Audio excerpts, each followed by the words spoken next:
If I see one more company announce a well-being program featuring meditation apps, relaxation rooms, and sessions on self-care while their entire workforce is operating in burnout mode, I'm going to lose my wits.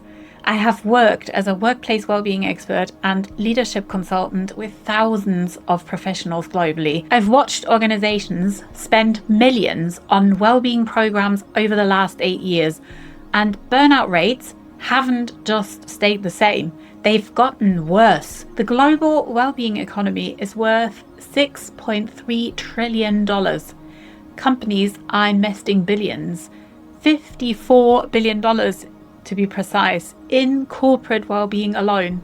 And what are the results? 82% of employees are now at risk of burnout. Yes, you have heard that right. 8 out of 10. High stress among employees jumped from 33% to 38% in just 1 year. Burnout isn't declining despite well-being spending. It's accelerating. So either we're doing workplace well-being wrong, or we're solving the problem at the wrong level.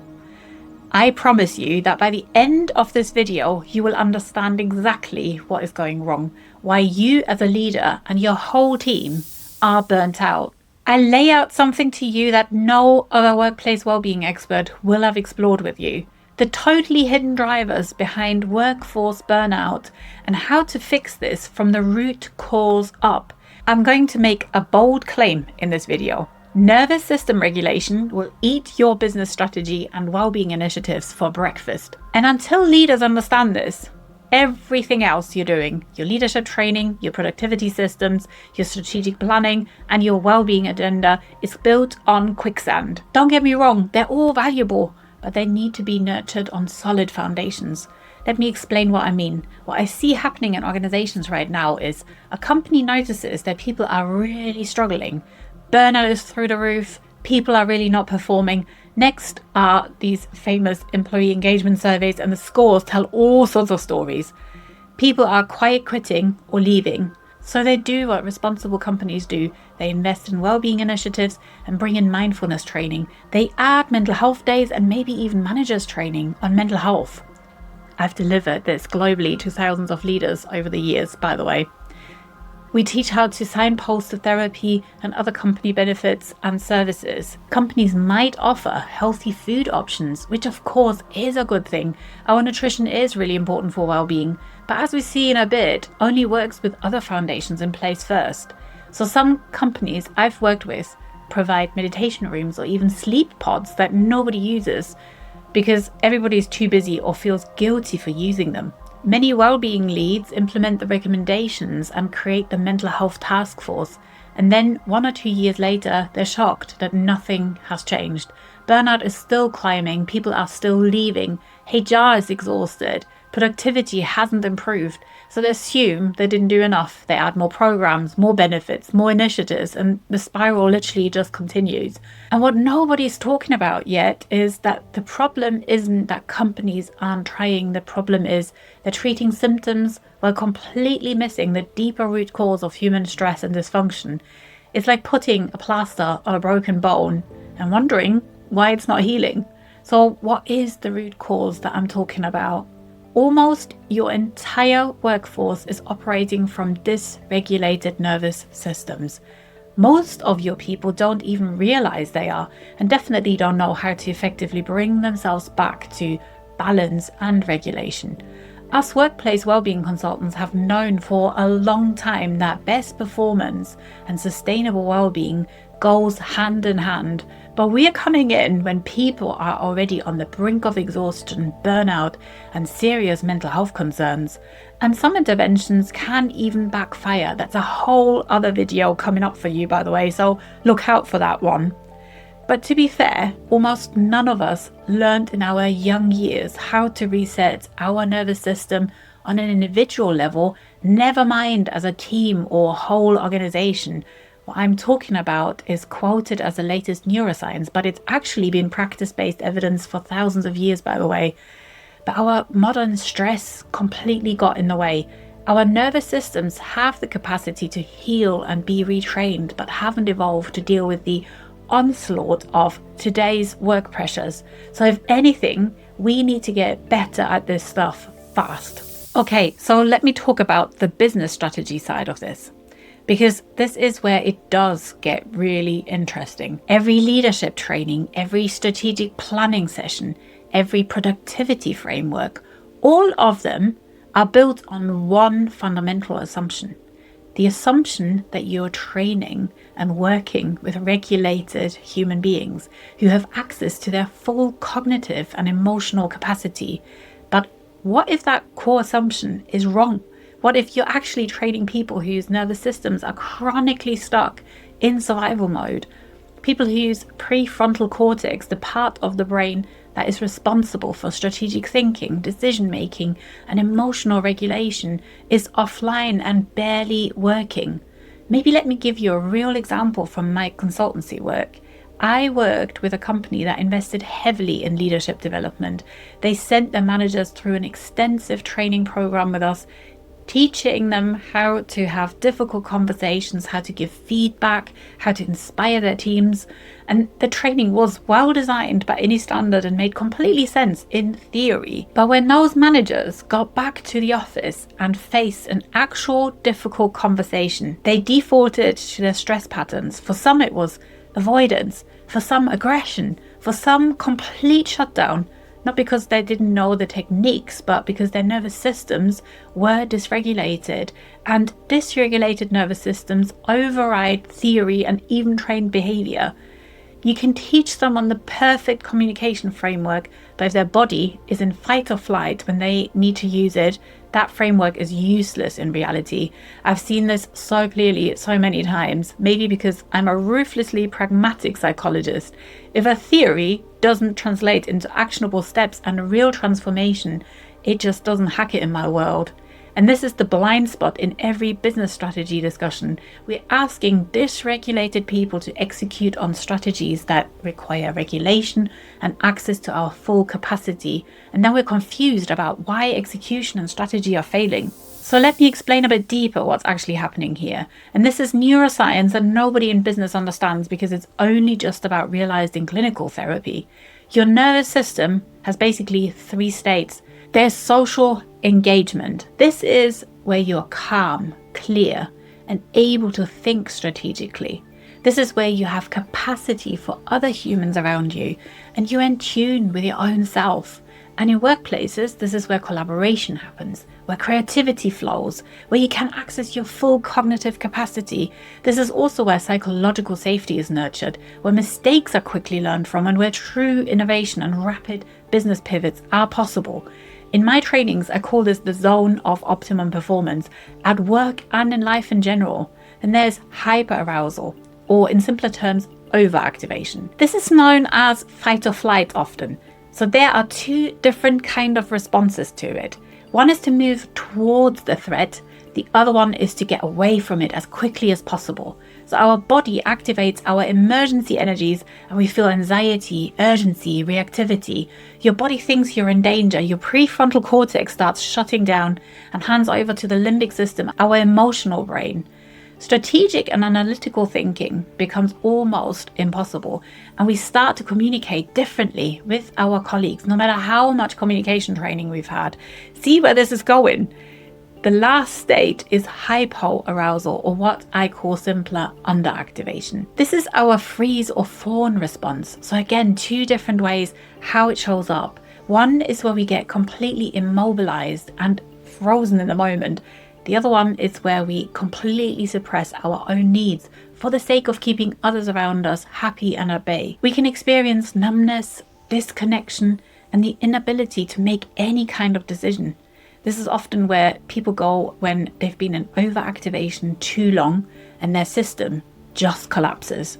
Now, here's what most organizations don't realize. The majority of their workforce is spending most of their time bouncing between under and overactivation. Very few people are actually in social engagement, that state where they can perform at their best. And this isn't because they're weak or because they lack resilience. This is pure biology and neuroscience. When your nervous system detects a threat, And modern work stress absolutely registers as threat. It activates your survival response. This is automatic. This is not a choice. And when you're in survival mode, the following happens. Your decision-making quality drops massively.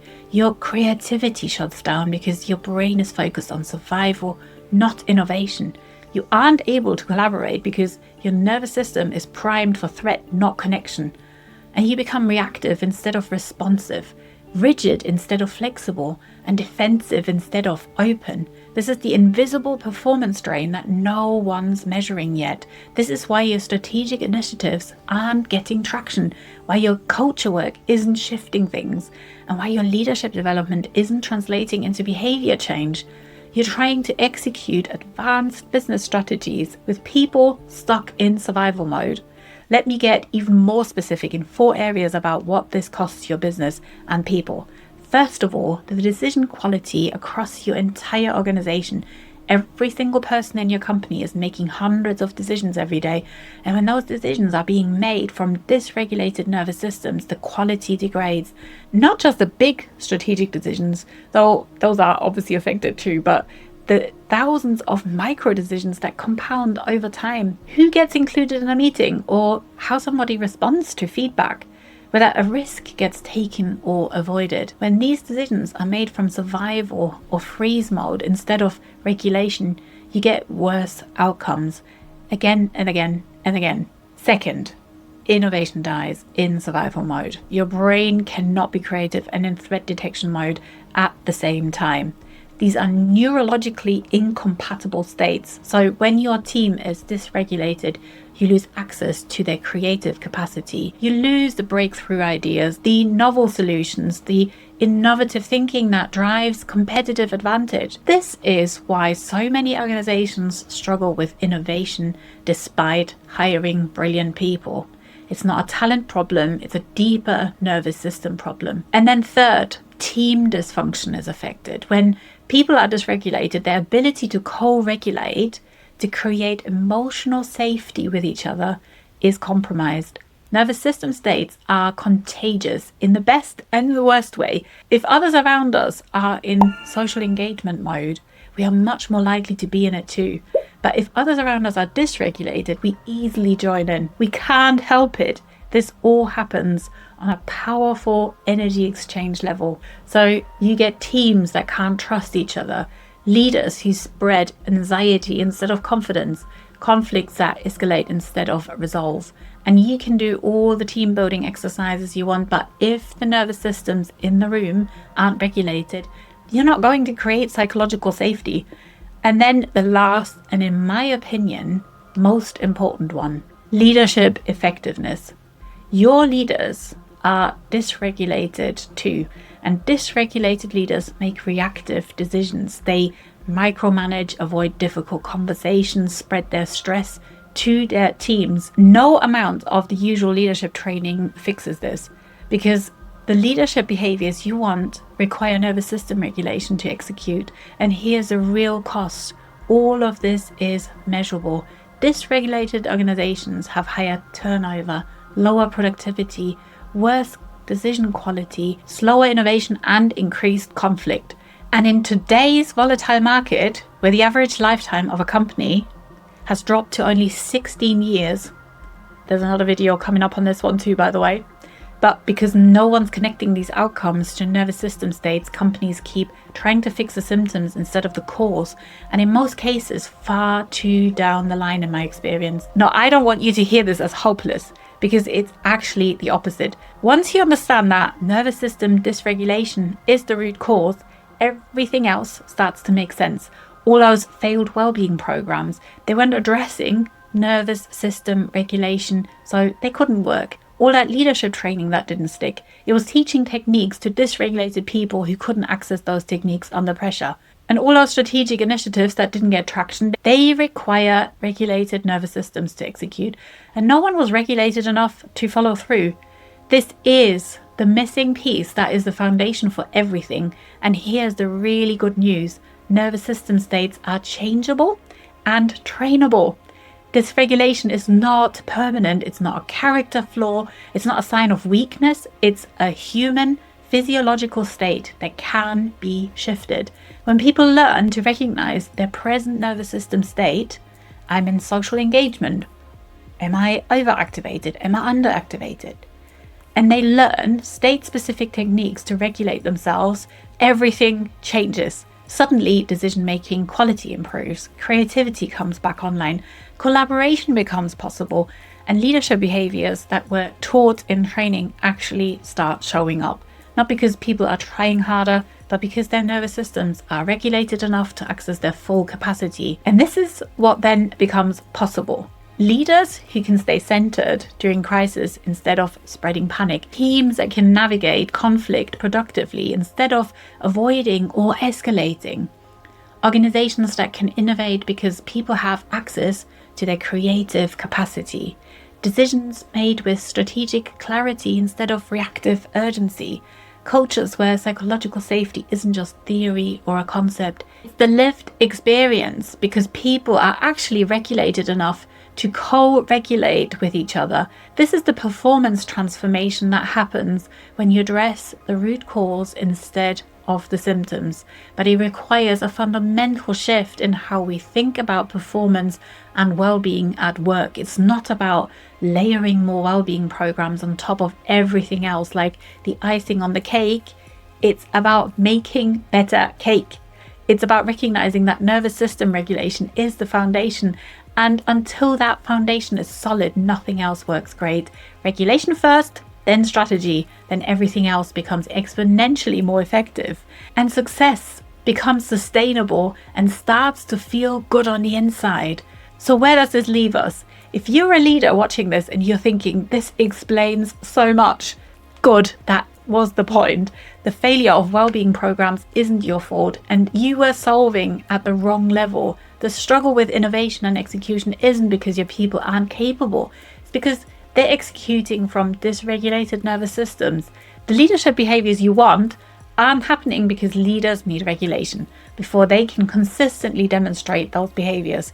This isn't about working harder or trying more programs. This is about understanding the actual mechanism, nervous system regulation, and training that directly.